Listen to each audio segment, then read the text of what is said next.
Hello दोस्तों, expo classes में आपका स्वागत है। कैसे हैं आप? आशा करते हैं कि आप सब अच्छे होंगे, स्वस्थ होंगे, खुश होंगे। चलिए, आज हम आपके सामने लेके आए हैं सी टेट का प्रैक्टिस सेट प्रश्न पत्र फर्स्ट। ठीक है, ये कक्षा 1 से कक्षा 5 तक के लिए है, प्रैक्टिस सेट है। और ये प्रैक्टिस सेट 5 है। ये हिंदी का प्रैक्टिस सेट 5 है।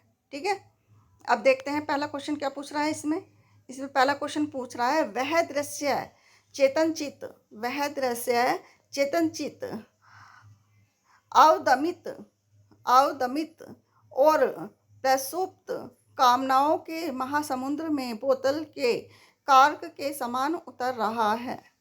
ये क्या हो गया? ये पहला क्वेश्चन ठीक हो गया इसका। ठीक है, पहला क्वेश्चन ठीक है इसका। चलिए आगे देखते हैं। हमारे चेतन चित्त के विचार और कार्यों को क्या क्या क्या है? ये क्या गया है? हमारे हमारे अवचेतन चित्त की शक्तिशाली सत्ता का रूप देती है। ठीक है, ये है 3 ऑप्शन ठीक हो गया इसका। चलिए अभी, युवक चित्त को सबसे अधिक प्रभावित जिस शास्त्र ने किया वह है कौन सा है? क्या है इसमें? युवक चित्त, चित्त माने मन होता है। युवक के मन को सबसे अधिक प्रभावित जिस शास्त्र ने किया वह है मनोविज्ञान और मनोविश्लेषण शास्त्र। ठीक है, ए ऑप्शन ठीक हो गया इसका। चलिए, उपयुक्त अवतरण का उपयुक्त शीर्ष चुनिए। इसमें क्या करना है? इसके अवतरण का उपयुक्त शीर्ष चुनना है। ये है, इसमें देखते हैं, इसमें है चेतन और अवचेतन चित्त का संबंध। इसमें चेतन और अवचित का संबंध बताया गया है। चलिए, नीचे लिखे गए वाक्यों में किसमें विराम चिन्हों का सही प्रयोग हुआ है? अब देखना है किसमें हुआ है। अब देखते हैं, इसके ऑप्शन पढ़ते हैं क्या है इसमें। ये देखिए, हाँ मैं सच कहता हूँ बाबूजी, माँ बीमार है इसलिए मैं नहीं गया। ठीक है, ये नहीं होगा, ये वाले चिन्ह नहीं आ रहा उसमें। हाँ मैं सच कहता हूँ बाबूजी, माँ बीमार है इसलिए मैं नहीं गया, ये वाले शब्द भी नहीं आएगा। चलिए, हाँ मैं सच कहता हूँ बाबूजी, माँ बीमार है इसलिए मैं नहीं गया, ये भी नहीं आएगा। तो इसमें कौन सा आएगा? इसमें आएगा हाँ मैं सच कहता हूँ, ये चिन्ह आ जाएंगे। ठीक है, मैं सच कहता हूँ बाबूजी, माँ बीमार है इसलिए मैं नहीं गया। तो इसका ऑप्शन नंबर 3 ठीक हो गया। ठीक है, चलिए कौन सा शब्द अव्ययी भाव समास है? कौन सा शब्द है? ये देखते हैं। ये है नवग्रह महात्मा गांठकर, ये है अमरण। ठीक है, आमरण क्या हो गया? अव्ययीभाव समास हो गया, आमरण। काकू, काकू शब्द का सर्वाधिक उपयुक्त अर्थ कौन सा है? काकू माने क्या होता है? काकू माने होता है कौआ। ठीक है, चलिए, कुपात्र की सहायता करना व्यर्थ है, इस उक्ति को चरितार्थ करने वाली कहावत है कौन सा है? कौन सी कहावत है? ये कहावत है, अंधे को न्योता 2 जने आए, कुत्ते को खिलाई खीर पाप में न पुण्य में, गधे की खाई खेती न पाप में न पुण्य में, बंदर क्या जाने अदरक का स्वाद। तो इसमें क्या हो जाएगा?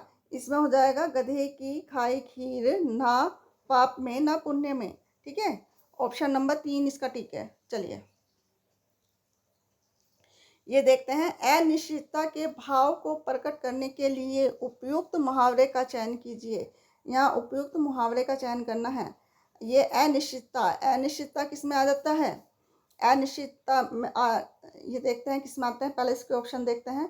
बंद मुट्ठी में क्या है? पर्दे के पीछे कौन है? न जाने भाग्य में क्या है? तो ये तो होंगे नहीं। ठीक है, ये तीनों तो है नहीं। अनिश्चितता, न जाने ऊंट किस करवट बैठेगा। तो इसका क्या हो गया? इसका हो गया 4 आंसर ठीक हो गया। चलिए, अन्वेषण का संधि विच्छेद होगा। अन्वेषण का संधि विच्छेद होगा, क्या होगा? ये होगा अनु प्लस एषण। ठीक है, इसका होगा अनुप्रेषण अनु प्लस एशन, ठीक है, 2 ऑप्शन ठीक हो गया इसका। चलिए, हिंदी की मूल उत्पत्ति किससे हुई? हिंदी की मूल उत्पत्ति किससे हुई ये बताना है। लौकिक संस्कृति से, मागधी से या वैदिक संस्कृति से? ये हुई है अपभ्रंश से, यानी कि सोर्स यानी अपभ्रंश से हुई है इसका ऑप्शन नंबर 4 ठीक है इसका। चलिए, हिंदी भाषा में वे ध्वनियाँ कौन सी हैं जो स्वतंत्र रूप से बोली या लिखी जाती हैं? कौन सी ध्वनियाँ हैं? वे स्वर हैं, ठीक है, जो स्वतंत्र रूप से बोले और लिखे जाते हैं। चलिए,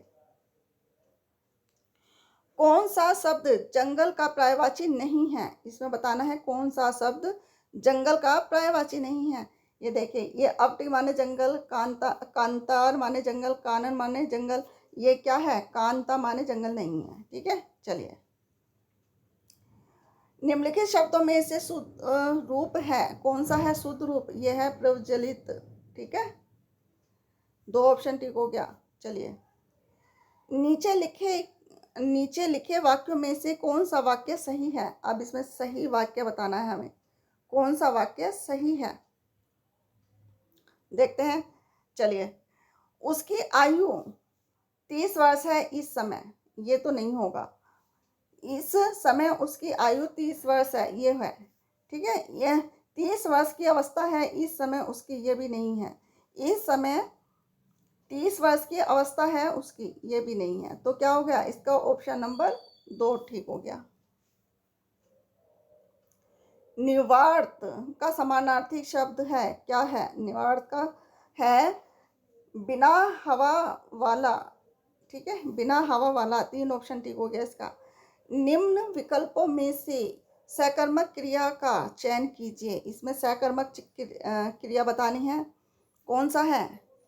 लेटना, छूटना, पिघलना या तड़पाना, ये हो गया तड़पाना, ठीक है, सकर्मक। चलिए, बड़ों के लिए उपयुक्त अभिवादन का चयन कीजिए। अभिवादन, हम बड़ों का अभिवादन किस तरह करते हैं? सादर प्रणाम करके, ठीक है। चलिए, 2 ऑप्शन ठीक हो गया इसका, सादर प्रणाम। चलिए, कौन सा शब्द तत्सम नहीं है? इसमें बताना है तत्सम नहीं है, ठीक है। तत्सम और तद्भव कौन से होते हैं? तत्सम शब्द वो होते हैं जो संस्कृत से निकले हुए होते हैं, ठीक है, और तद्भव शब्द वो होते हैं जो हिंदी जो शब्द होते हैं, ठीक है। अब देखिए, तत्सम, ये सब तत्सम शब्द है, ये वाला भी तत्सम है, ये भी तत्सम है। और इसमें कौन सा तत्सम नहीं है? इसमें नहीं है आंसू, ठीक है, 4 आंसर ठीक हो गया, ये तद्भव है। चलिए, मानव शब्द के लिए उपयुक्त भाववाचक संज्ञा का चयन कीजिए। भाववाचक किसमें आ जाएगा? भाववाचक आ जाएगा जैसे ईमानदारी, ठीक है, दयाल, ये दयावान, ठीक है, मानवता, ठीक है, ये सब किस में आ जाते हैं?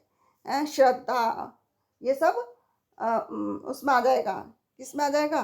भाववाचक में आ जाएगा, ठीक है। ये मानव का मानवता, ठीक है।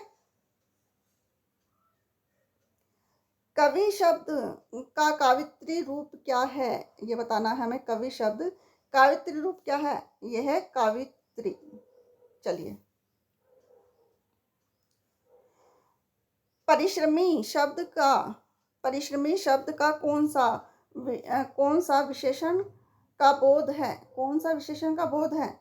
ये बताना है। गुणवाचक या संख्यावाचक, परिणामवाचक या सर्वनामिक? ये है गुणवाचक का परिश्रमी। स्वयंवर शब्द का कौन सा उपसर्ग उपयुक्त है? स्वयंवर में कौन सा उपसर्ग उपयुक्त है? सव, से, सम, यह है स्वयंवर। ये बोलने से पता चल रहा है स्वयंवर, ठीक है, स्वयं। चलिए, गवैया किस प्रत्यय का शुद्ध रूप है? किस प्रत्यय का है? यह है कृतवाच्य का है, ठीक है। चलिए, वह कौन सा शब्द है जो प्राय बहुवचन में प्रयुक्त होता है? जो जैसे कि बहुवचन में देव देव भी बहुवचन में नहीं है, नक्षत्र भी बहुवचन में नहीं है, छात्र भी बहुवचन में नहीं है, प्राण प्राण बहुवचन में है। जैसे कहते हैं प्राण निकल गए, ठीक है, ये तो नहीं बोले ना प्राण निकल गया, ये कहा जाएगा प्राण निकल गए, ठीक है, ये बहुवचन में आ गया। 4 आंसर ठीक हो गया इसका। चलिए अब देखिए, जिसको व्याकरण का ज्ञान हो के लिए एक शब्द का चयन कीजिए। इसके लिए एक शब्द का चयन करना है, बताना है क्या है इसमें। इसमें क्या है, व्याकरण पंडित है, व्याकरण प्रणेता है, व्याकरणाचार्य है, या वे व्याकरण है। यह है व्याकरण, ठीक है। लाघव शब्द का विपरीतार्थ शब्द कौन सा है?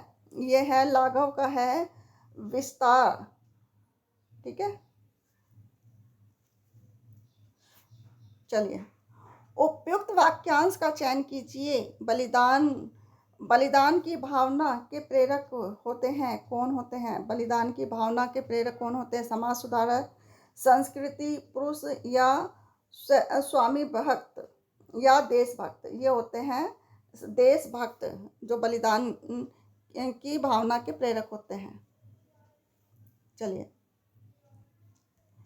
अब देखते हैं, रिक्त स्थान की पूर्ति के लिए उपयुक्त विकल्प का चयन कीजिए।